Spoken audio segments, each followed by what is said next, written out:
Many people who agree that climate is changing think it's because of the ozone hole or because of plastic pollution or something else like that. There's so many things wrong with the world, it's hard to disentangle them and figure them all out. And climate science is complex, but understanding how we humans are affecting our climate is not. Here's how we're doing it.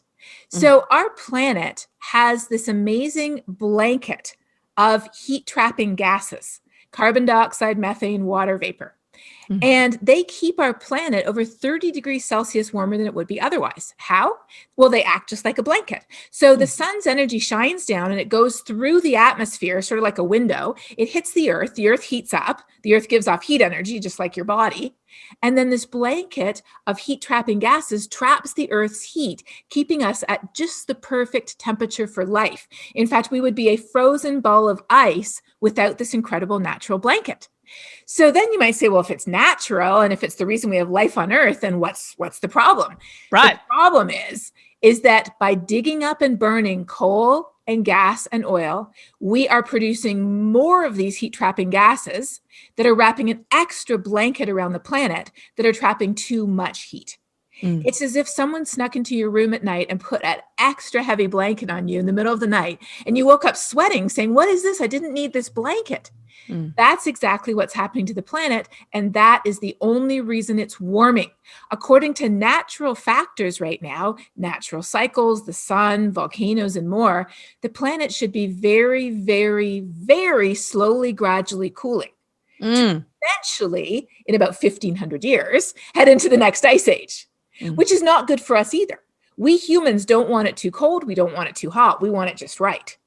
But rather than very, very, very slowly cooling, we are warming faster and faster. And it's warming now faster than any time in the history of human civilization on this planet.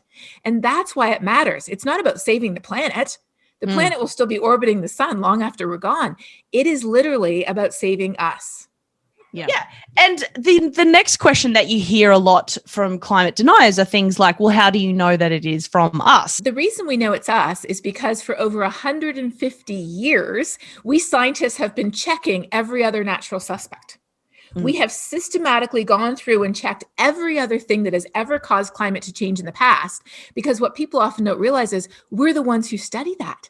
We study all the natural reasons why the planet was warmer and cooler in the past. We're the ones who do this work. So we check off every single natural suspect first before we decide that it's humans. And when we do that, in a nutshell, here's what we see. First of all, we know that sometimes the sun gets a little bit brighter and a little bit dimmer. And when it gets a little bit brighter, we get a bit warmer. When it gets a little dimmer, we get a little bit cooler, like the little ice age in the 1800s. Could it be the sun? No, it turns out the sun's energy has been going down the last 50 years, not up.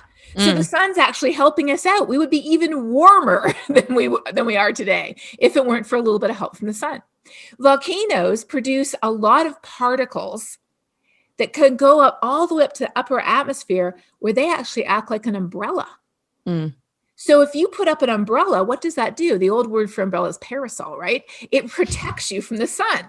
So those particles from a big volcanic eruption, not a little one, it has to be a really big one, they can go all the way up to the upper atmosphere, where they reflect the sun's energy back to space, temporarily cooling the earth for anywhere for a couple of weeks, up to maybe even a year or two.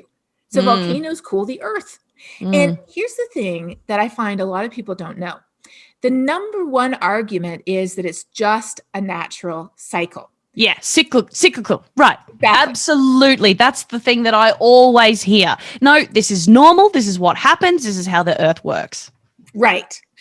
But people are using natural cycles sort of like a magic wand because right. Yes. If you understand what natural cycles are, there's no physical way they could be causing us to warm. None. So what a natural cycle does, and of course they're very real. We know that El Nino and La Nina are important natural cycles. They affect Australia. They affect where I live in the United States. There's other natural cycles around the world. How do they work? All they do is move heat around the earth. So natural cycles can move heat from east to west, north to south, ocean to atmosphere, and back again. They can't create heat out of nothing, because that would violate the fundamental principle of conservation of energy, The whole universe works on this principle. Something cannot come from nothing. So natural cycles are not supernatural miracles. They are natural things that move heat around the system. So, in other words, when it's warmer over here, it's cooler over there. When it's warmer over here, it's cooler over there. So if only one part of the Earth was getting warmer and another part was getting cooler, that would be a natural cycle. But no, the entire planet is warming. The atmosphere is warming. The ocean is warming. The cryosphere, that's the ice, it's melting too. The whole thing is getting warmer. And that's how we know without a shadow of a doubt, there is no physical way in this entire universe that it could be a natural cycle. I used to think that climate change was an environmental issue. Yeah. That environmentalists care about, and the rest of us wish them well. That's what environmentalists take care of, and the rest of us do whatever it is that we do. But what happened was I serendipitously, so to speak, had to take an extra class to finish my undergraduate degree in astrophysics. And that class was on climate science. It looked a little bit more interesting than the geology class that all my friends were taking. How I ended up there. I have to admit, rocks or climate science. I think I'd know which one I'd do as well. Exactly. I have to admit, since then, I have learned a little bit more about geology, and it can be actually very fascinating. Yes. But back then, rocks or climate science was what I was thinking too. Right. So that class was where I learned exactly what you just said, that climate change is not only an environmental issue that environmentalists care about. Climate change is actually an everything issue. It affects literally the air that we breathe. Just think of the wildfire smoke over Australia just over a year ago, last January. It affects the water that we drink. As flood risk increases, water contamination does too. It affects the safety of our homes from wildfires, hurricanes, floods. It affects our health, making air pollution worse, extreme heat in the summer. It affects every aspect of our life on this planet. But what really changed the whole trajectory of my life is when I found out that it is profoundly unfair, that it affects the poorest and most vulnerable people, the people who have done the least to contribute to the problem, the people who are already living off $1 or $2 a day, who do not have a safe place for their family to live, who do not have enough food to feed their children, who do not have access to clean water or basic healthcare or education. Those are the people who are most affected by it. And for me, it was not a science decision. It was not a head decision. It was a heart decision. To become a climate scientist. I became a climate scientist not in spite of being a Christian, but because I was a Christian. Because I grew up as a missionary kid in a developing country. I had friends who went to Colombia. You went to Colombia as a family, right? You moved from Canada to Colombia when I was 9 years old. Yes. Yeah. And so I had friends who, lived in homes that didn't have running water, that didn't have electricity, that had mud floors, that when the floods came, they had no insurance. They had no National Guard to help them or insurance companies to pay for them to rebuild their homes. I knew what that looked like. And it wasn't just some type of, faceless people on the other side of the world. These were people who I knew their names. I stayed in their homes. I knew where they lived. I knew what their lives looked like when these things happened. And so that's when I said to myself, well, how can I, in all conscience, with a good conscience, how can I not do everything I can to help with this global issue, because it's so urgent. Surely we'll fix it soon. And I can go back to astrophysics. But as Christians, are we not to be known, be recognized by our love for others? Is that not what Jesus said about us?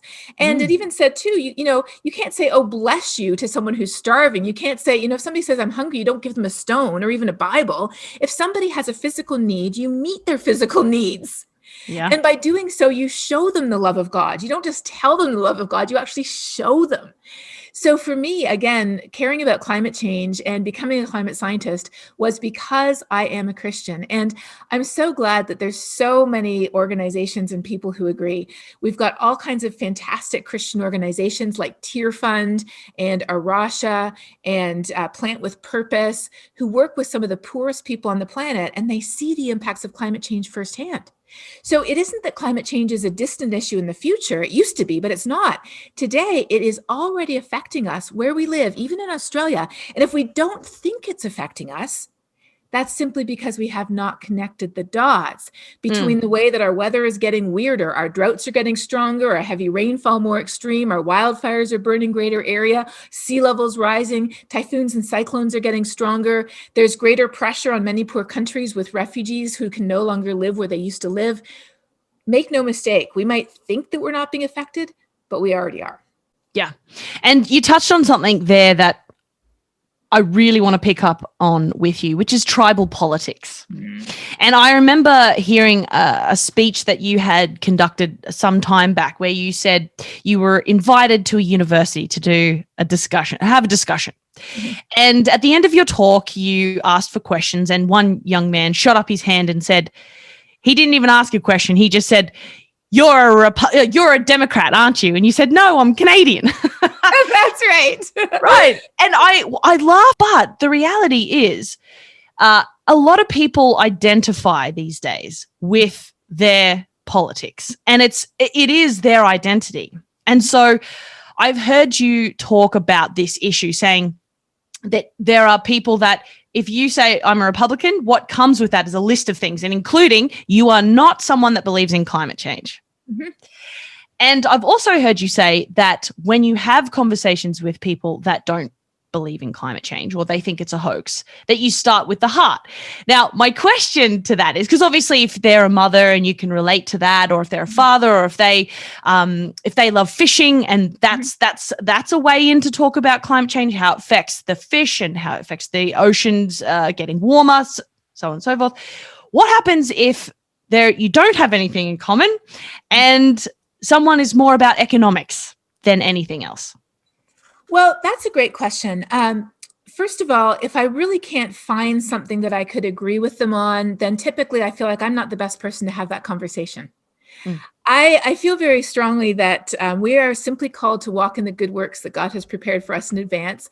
And he didn't prepare the whole world's good works and saddle them on one person. We each have different gifts, different abilities, different talents, different personality, different interests. All of that is a gift from God.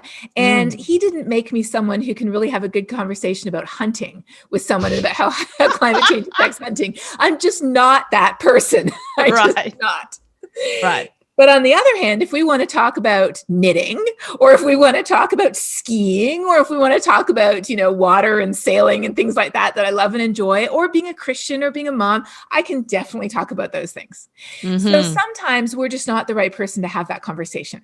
Yeah. But if I were trying to have a conversation with someone who economics was very important to them, I would talk about the economic benefits of clean energy and climate action. I would talk about how investing in preparing for disasters like wildfires and floods, for every dollar that you invest in preparing for those, you save, depending on your infrastructure and how vulnerable you are and how bad it is, you can save anywhere from $6 to $12 to $15 in recovery costs.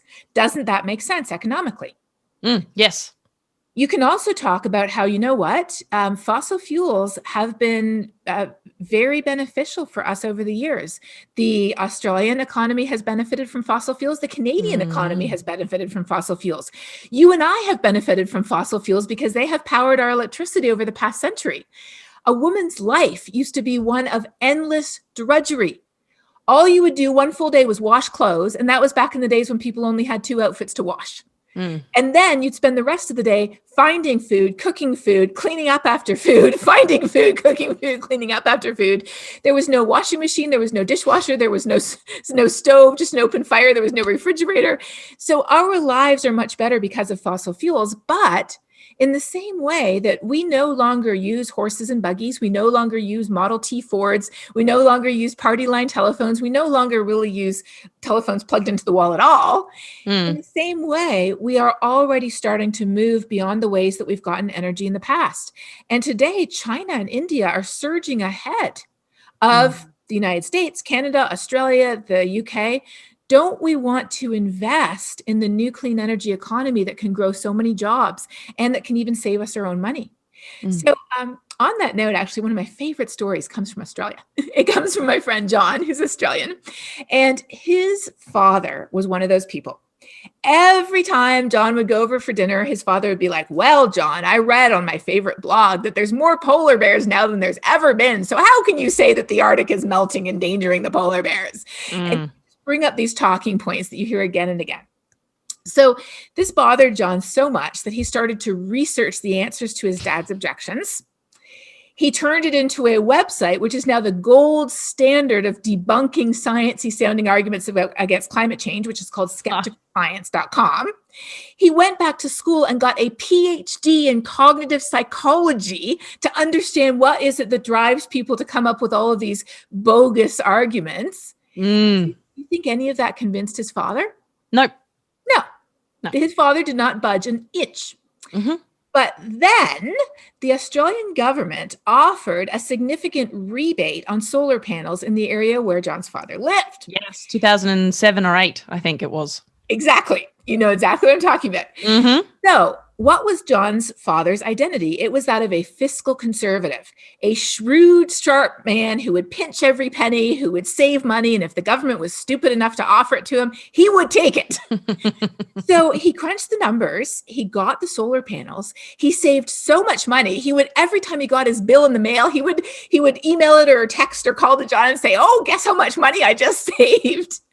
Wow. He became so invested in a solution to climate change that enhanced his pre-existing identity that 2 years later, they were sitting somewhere at dinner eating. And in the course of conversation, John's father turned to him and said, oh, yes, global warming. I've always thought that was true. And John said he nearly fell off his chair.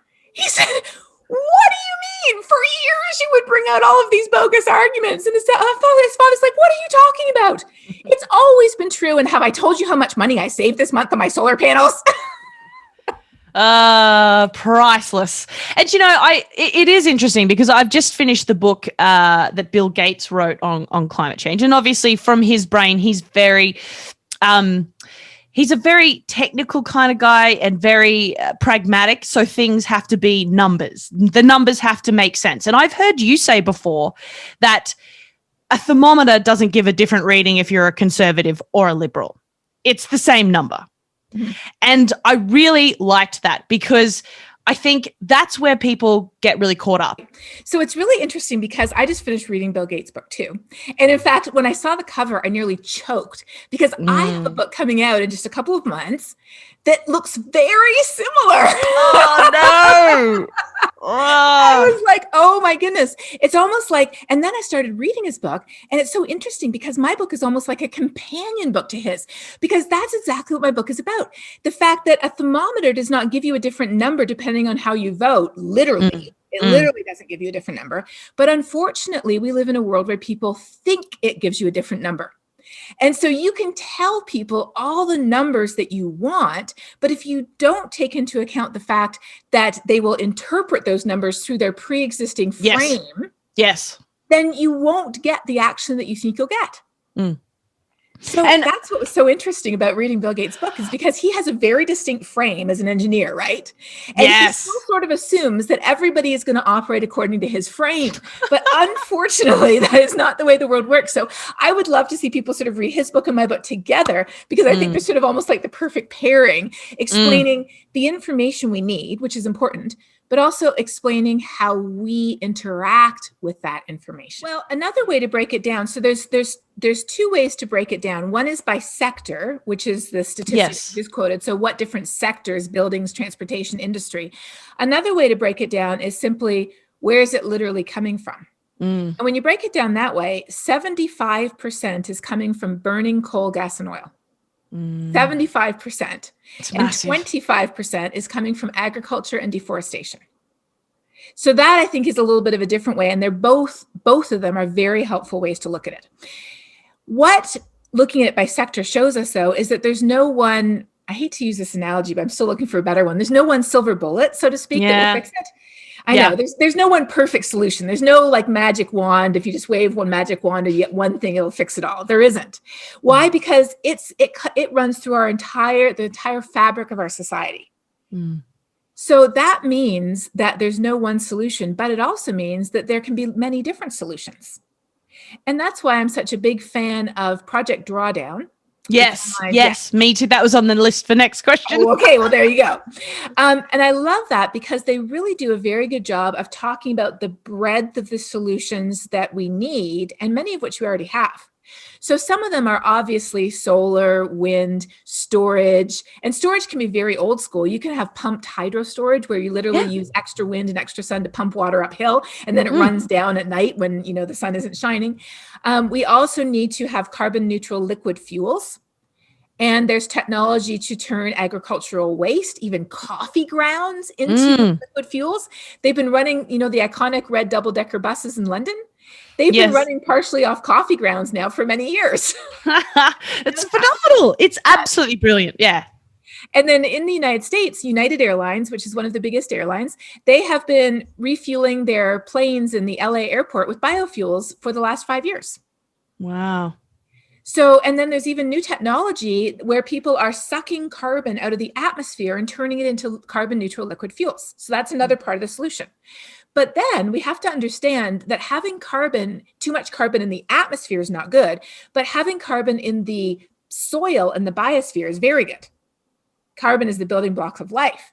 So conservation agriculture, no-till agriculture, things like biochar, where you burn agricultural waste and plow it back into the ground, reforestation, planting trees, conserving existing forests, and protecting and preserving ecosystems.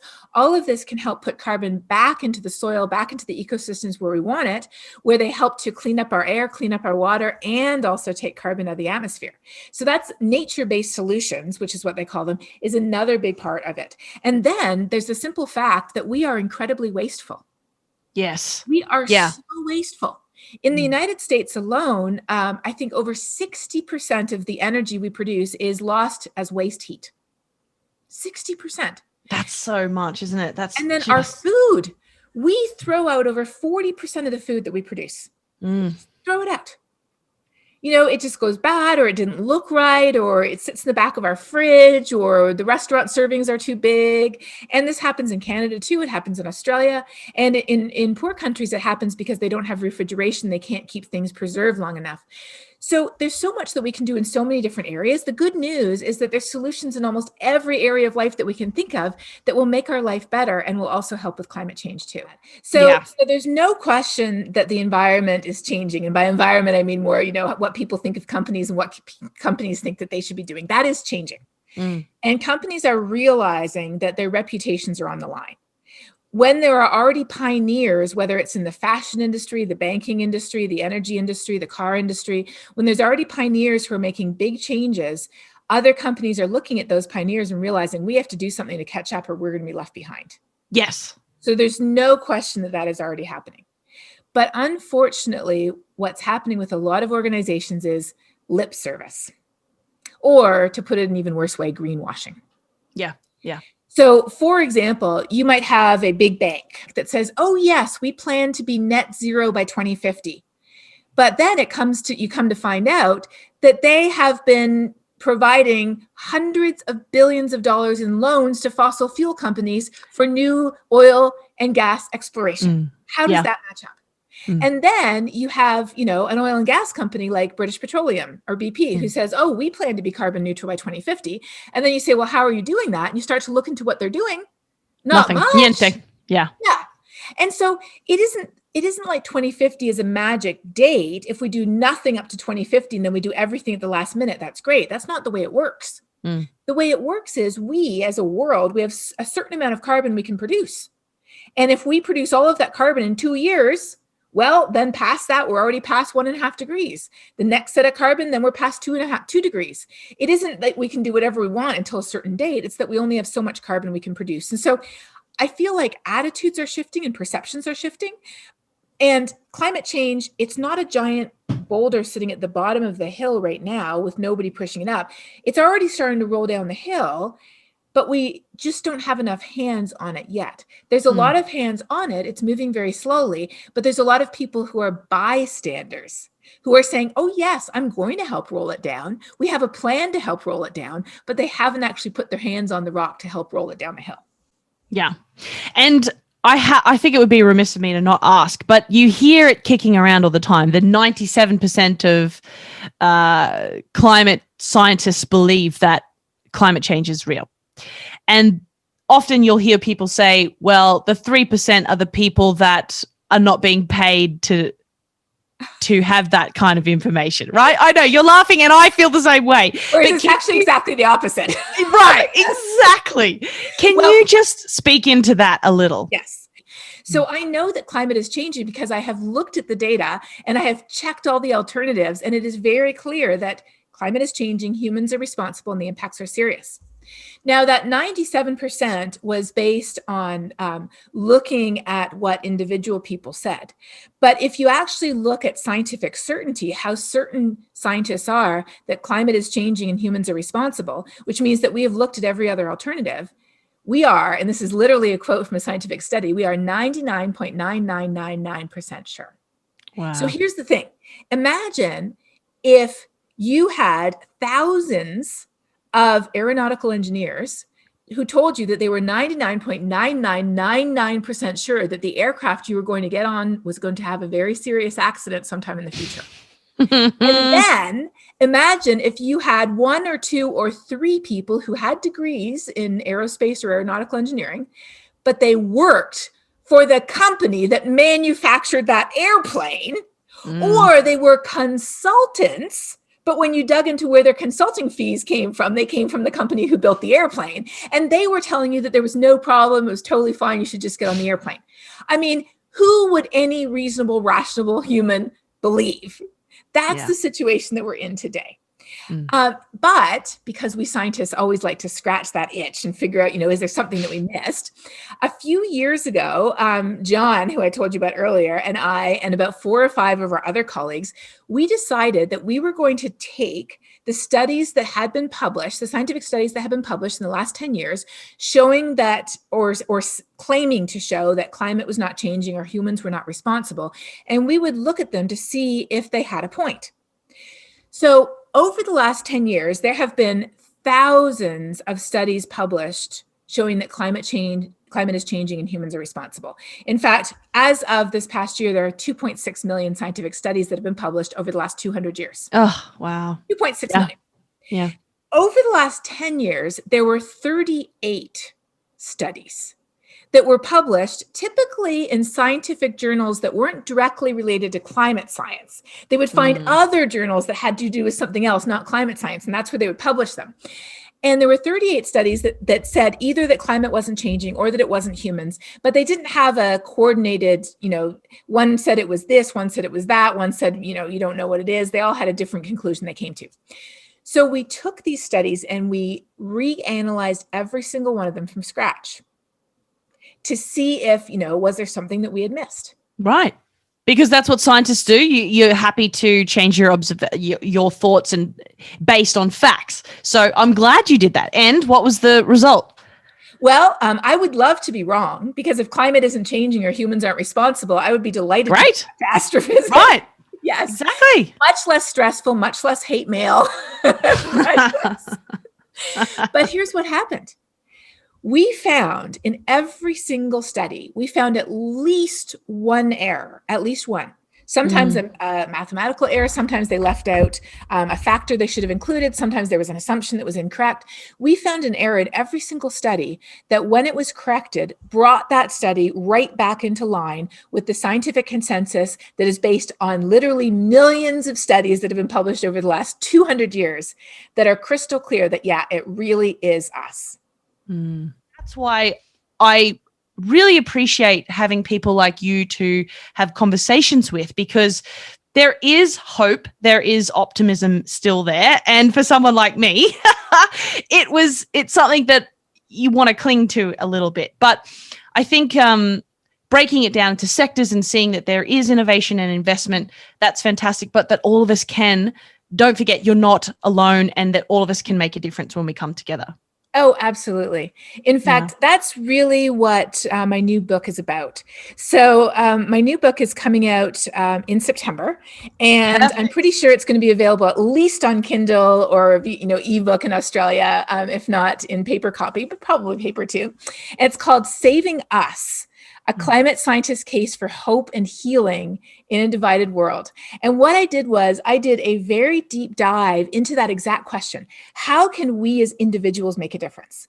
Because we are all individuals. You know, and I'm not the CEO of Microsoft. And Right. I'm not the prime minister of a country. I'm not in charge of a large number of people. I'm in charge of, a cat, a child, a home. That's what I'm in charge of, right? So what can we do as individuals to really make a difference? And I looked at all of the studies that people have done on what causes social change. How did slavery end? How did women get the vote? How did civil rights come about in the United States? Why did people stop smoking?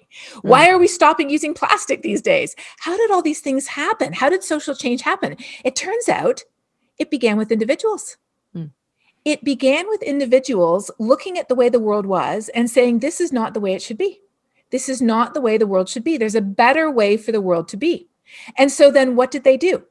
They talked about it, because how do we know what somebody else is thinking unless we talk about it? We're not psychic. We can't read each other's minds. And so by talking about it, they changed something that scientists call social norms. Social norm is just the idea of what's acceptable. It used to be, it was a social norm was to own slaves. That was a social norm. A social norm used to be to light up on a cigarette and blow smoke in people's faces too. And that was not that long ago when I was a child. I remember it. I remember being on an airplane with people smoking. So our social norms have changed very radically. I mean, we no longer take our chamber pots and hurl the contents out in the street, every morning. Yeah. Our social norms even change as we grow up. I mean, when we're young, it's perfectly acceptable to have a screaming tantrum. Social norms are how any significant change has happened in our society. And that begins with us deciding that is not the way the world should be, obviously making changes in our personal lives. William Wilberforce is not going to go around advocating against slavery if he owned slaves. That just doesn't make sense. But if people just freed their slaves but did nothing else, that wouldn't be enough. You have to use your voice to say, hey, we can do things differently and we should do things differently. And here's what the world would look like if we did things differently. And then what happens is we start to connect with other people who feel the same, and more people start to learn about it. And the way I think about it is it's almost like a tsunami out in the middle of the ocean. You know how out in the middle of the ocean, if a tsunami passes by, you might not even see it. It might just be, a meter above sea level. But when it gets to land and it starts to rise up, it can change everything. So I'm talking about a tsunami for good here, obviously, not a tsunami for bad. Yeah. But I feel like this really could be a tsunami. And how does that tsunami build? It builds with each of us as individuals deciding that the world could be different, that there is a better future, and that these are the changes I could make in my own life. These are the changes that we could make together as a business, an organization, a church, a school, a place of work or worship, a community, a town, a family, whatever it is that we're part of, we can engage in these changes. And every time we do, that connects more of us together until that momentum builds up to truly change the world. And, it's been done before. This is not the first time that we have confronted something that seemed as immutable and unmovable as fossil fuel use and climate change. So that truly is what gives me hope, is the recognition that we have been here before. We have faced challenges like this before.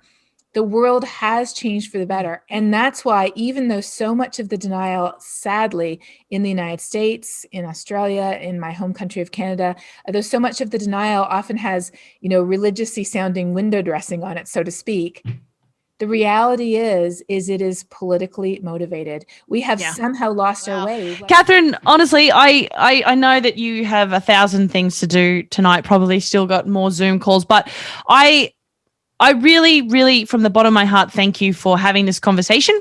I think that a lot of people, this is a global podcast, people will hear this, and some of them may not have heard your name before, or if they want to get in touch and they want to follow perhaps some of your peer reviews or read some of your scientific publications, how do people get in touch with you? What's the best way? Well, I am very easy to find. My website is just my name, KatharineHayhoe.com. And it's Hayhoe, just so everyone knows. Yes, Hayhoe. I am on Twitter and Facebook and LinkedIn and Instagram. And I also have a YouTube series. Yes. Global weirding, which are these very short little videos talking about frequently asked questions.